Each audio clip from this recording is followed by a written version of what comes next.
শুভ সকাল বন্ধুরা। সকাল সকাল আমি আজকে পুজোটা সেরে নিয়েছি, কেননা আজকে এখানে অনেকটা চাপ ছিল, কারণ লম্বুবাচি রাতে সেরেছে, মানে ছেড়েছে। তো সমস্ত কিছু ধোয়া পোছা, আসন চেঞ্জ করা, ঠাকুরকে পোছা, সমস্ত কিছু করে টোরে আমি দেখো এদিকে সাজিয়ে গুজিয়ে পুজো করে নিয়েছি।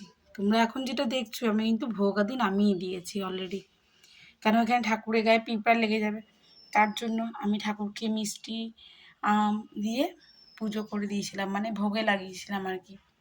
এই যে আমি আজকে ঠাকুরকে সাজিয়ে দিয়েছি, আসন চেঞ্জ করেছি, ঠাকুর পোছাপুছি করে আমার পুজো করা অনেকক্ষণ হয়ে গেছে। এখন ঘড়িতে 10:30 বাজলো, আমি ওই 10টার মধ্যে পুজো কমপ্লিট করে নিয়েছি। আজকে বৃহস্পতিবারে পুজো দেরি হয়ে যাবে, তার মধ্যে এতখানি ঝাড়া পোছা করা আছে, সমস্ত বাসনপত্র ধোয়াধুয়ি থাকে। তো চলো এবার নিচে যাই। কত সুন্দর লাগছে শ্যাম বাবাকে। এখানে আমার প্রভু জগন্নাথও রয়েছেন, সকলেই রয়েছেন, সব ছবি আমি মুছে পরিষ্কার করে দিয়েছি। তো পুজো করে এসে আমি এখানে বসিয়ে দিয়েছি একটা কুকারে ভাত, আর একটা কুকারে বসিয়ে দিয়েছি আলুর তরকারি। সকাল সকাল মিঠি স্কুল চলে গেছে, আর মিঠিকে আজকে স্কুলে দিয়েছিলাম লুচি আর আলু ভাজা, আর খেয়ে গেছে আজকে গোবিন্দ নতুন ভিডিওতে আপনাদের সকলকে আবার একবার স্বাগত। আশা করবো আপনারা সকলে বেশ ভালো আছেন, সুস্থ আছেন, যে যেখানেই আছেন আর যেখান থেকে আপনারা আমার ভিডিওটি দেখছেন। বাইরের আকাশ তো বেশ রোদ্দুজ্জ্বল, একবার করে বৃষ্টি পড়ছে, একবার করে রোদ উঠছে। আজকে হয়ে গেল তোমার রথের আগের দিন, আজকে হয়ে গেল 26 তারিখ, 26শে জুন। আর এখন সময় হয়ে গেল 11টা, এই 10:30 আর কি, 11টা বাজতে যাচ্ছে। এখন দেরি আছে একটু, তবুও আর কি 10:35 মতো বাজে। আমার পুজো আদি হয়ে গিয়ে আমি এখানে চলে এসেছি রান্নাঘরে। ওকে দেবো টিফিন, আলুর তরকারি করে দিয়ে মিঠিকে যা করে দিয়েছিলাম সেটা তো মিঠিকে দিয়ে দিয়েছি। আর ওই যে বললাম মিঠিকে সকালে লুচি করে দিয়েছি, লুচি আলু ভাজা, আর খেয়ে গেছে গোবিন্দভোগ চাল আলু সেদ্ধ ঘি দিয়ে। আমি তো কিছু খাইনি সকাল থেকে পুজো, আমরা সেই কালকে আসার সময় একটু চাট খেয়েছিলাম গোপাল মাঠে। খেয়ে এসেই প্রচন্ড ঘুম পাচ্ছিল, ঘুমিয়ে গেছিলাম, রাতে আর কিচ্ছু খাইনি। ঘুমিয়ে গেছি তাও আবার সেই 8টা 8:30-এর মধ্যে এসে। মা বেটি মিলে দুজনে ঘুমিয়ে গেছি, ওরা খেয়েছে দুজনে মা বেটাতে, আমরা মা বেটি ঘুমিয়ে গেছিলাম। ওই জন্য আমি সকালে মিটিকে ভাত করে দিলাম, যাতে সেই কালকে খেয়েছে, এত করে না খেলে একটা জাবদা মোটা খাবার, তারপর খিদে পেয়ে যাবে, তার জন্য। তো চল ব্লগটা যখন থেকে শুরু করি, অবশ্যই ব্লগের সাথে থাকবেন। একেবারে দেখো রেডি হয়ে গেছে, আর এগুলো সেদ্ধ করে আমি হাতে সাজিয়ে হালকা হালকা করে ভেঙে নিয়েছি, একবারও টুকরো করিনি আর একবারে গোটাও রাখিনি। এবার ভালো করে এটা ফুটুক। এতে কিন্তু শুধু ভাজা মশলা আর একটু আদা লঙ্কার পেস্ট, আর কিছু নেই। আর দেখতেই পাচ্ছ কাঁচা লঙ্কাগুলো ভাজছে, আমি কাঁচা লঙ্কাগুলো কেটে কেটে ছেড়ে দিয়েছি। তো চলো এতে একটু মটরশুঁটি দিয়ে দিই, তবে এটা জমে যাবে। সবজি কাটা হয়ে গেছে মোটামুটি, আমি চাপিয়েও দিয়েছি। এখানে মুগের ডাল লাউ দিয়ে বসিয়ে দিয়েছি। এই যে ঢ্যাঁড়সটা কেটে নিয়েছি, ঢ্যাঁড়সটা ভাজা করব। এই যে পটলটা ভাজা করব, আর এই পটলটা গোটা পটলটা আমি দই পটল করবো। আর একটা করবো, এটা হলো শাক ভাজা। শাকটাও দেখুন কুচি কুচি করে কেটে আমি এখন জলে ঝরতে দিয়েছি, মানে জলে ভিজিয়ে রেখেছি। বর্ষার শাক তো এমনিই খেতে ভালো লাগে না। তো চলুন ডালটা সেদ্ধ হোক, ততক্ষণ আমি ভাজাগুলো বসিয়ে দিই এদিকে কড়াইতে।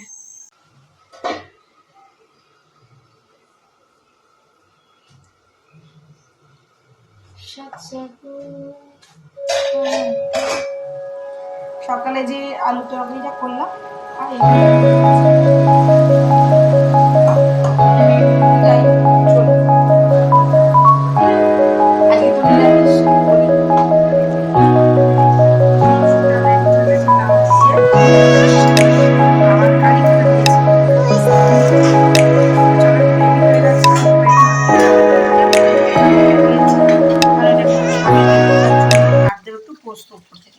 চলো দেখায় আজকে দুপুরে কি কি করলাম।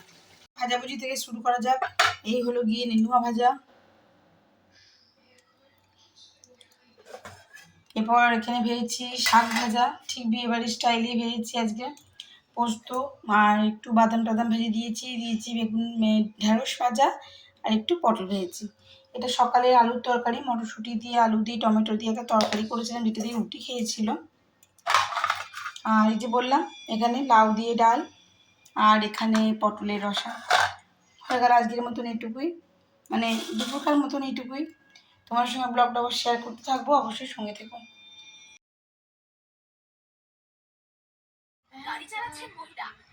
দেখো এই কালো মাছটা একটা জোড়া মরে গেছে, তাই এই একটা নতুন কালো মাছ নিয়ে আসলাম। এই যে মাছটা ঘুরছে এর জোড়াটা মারা গেছে, তার জন্য একটা নতুন মাছ এসছে। এই নেন্সি বসাচ্ছে, তো চলুন আমি একটু রুটি নিয়ে আসতে। তো বন্ধুরা এই যে রুটিটা দেখতে পাচ্ছ, এটা হলো সম্পূর্ণ আশীর্বাদ আটার রুটি। আর সত্যি রুটিগুলো প্রচণ্ড সফট থাকে। হ্যাঁ একটু পাতলা হয়, পাতলা না হলে তো মেশিনে ধরতে পারবে না। দেখতে পাচ্ছ মেশিনে রুটিগুলো করছে, আর এই যে একজন আছে যে কিনা রুটিগুলো বার করছে, আবার একজন রুটিগুলো প্যাক করছে। এই আর কি, এখানে 4 টাকা পিস, মানে পার পিস রুটি 4 টাকা করে। ঠিক আছে, তোমার সঙ্গে আমি শেয়ার করলাম। তো চলো এবার এই বাড়ি যাই, গিয়ে লাঞ্চ করি, এই ডিনার করবো। সো আমাদের রাতের ডিনার কমপ্লিট হয়ে গেছে। এখন ঘড়িতে বাজলো 10টা 44। আমি দেখালাম আপনাদেরকে ওখান থেকে আমি রুটি নিয়ে আসি। আর একজন আছে আমার বাড়ির সামনে, ও বাড়িতে রুটি দিয়ে যায়, কিন্তু ওরটা কি বলুন তো, ওটা একটু মানে কালকে যদি খান তো একটু হার্ড হয়ে যাবে, কিন্তু ওটা কি মেশিনের রুটিটা না, কালকে খেলেও আপনি প্রচন্ড সফট থাকে। এটা টোটালি আশীর্বাদ আটার রুটি ওরা সেল করে আর কি। তো যাই হোক, আমি রুটি নিয়ে চলে এসেছিলাম। আমার হাফ প্লেট তরকারি নিয়ে এসেছিলো, ঘরে এসে এটা ফ্রাই করে। ওনারা ডিম মাংস এসব কিছু সেল করে না আর কি। মানে এই চিকেন টিকেন বলুন বা এগ কারি বলুন, যাই বলুন আর কি, ওনারা সেল করে না। রুটি তরকা আলুর দম এগুলোই আর কি করেন। তো নিয়ে চলে আসলাম, আর যে দেখালাম মাছটা নিয়ে এসেছি। আর আমাদের এখানে ভেনাচিতে 200 টাকা করে, 220 টাকা করে কাঁঠাল। আপনাদের ওখানে কত করে কাঁঠাল চলছে অবশ্যই আমাকে কমেন্ট বক্সে কমেন্ট করে জানাবেন। আমি তো আজকে খুঁজলাম, বাট 200 টাকা করে কাঁঠালের মতন কাঁঠাল নয়, ঠিক আছে। তো ওইটাই কালকে রেটটা কমে যাবে, কালকে আমি নিয়ে নেবো, গিয়ে সন্ধ্যেবেলা একবার যাবো। আর তো এখন এবার খাবে মিঠি দুধ, আমি এখন বসিয়ে দিয়েছি, এই দেখুন দুধ। তো দুধটা হবে, মিঠিকে দিয়ে দেবো। কালকে রথে হবে খিচুড়ি আর পায়েস ভাজাভুজি এই আর কি। তার জন্য আমার এখানে দুধটা স্টোর হয়েছে, আপনাদের দেখাচ্ছি 3 দিন ধরে আমার দুধ স্টোর হয়ে গেছে। তো যাই হোক, আজকের মতো ব্লগটা এখানে শেষ করলাম। ব্লগে কিছু ভালো লাগলে অবশ্যই লাইক কমেন্ট শেয়ার করে দেবেন। যদি আমার চ্যানেলে নতুন বন্ধু হয়ে থাকেন বা প্রথমবার আমার ভিডিও আপনারা দেখছেন, সো প্লিজ যদি ভালো লাগে আমার ভিডিওতে কিছু, তো আমাকে অবশ্যই সাবস্ক্রাইব করে আমার পাশে থাকবে। আর যদি কোনো নতুন ক্রিয়েটার হয়ে থাকো, সো প্লিজ আমাকে কমেন্ট বক্সে কমেন্ট করো, তুমি আমাকে ফলো করো, মানে সাবস্ক্রাইব করো। আর আমি তোমাকে সাবস্ক্রাইব করব, আমি তোমার সঙ্গে থাকবো, আমি তোমার পরিবারের একজন হয়ে যাব।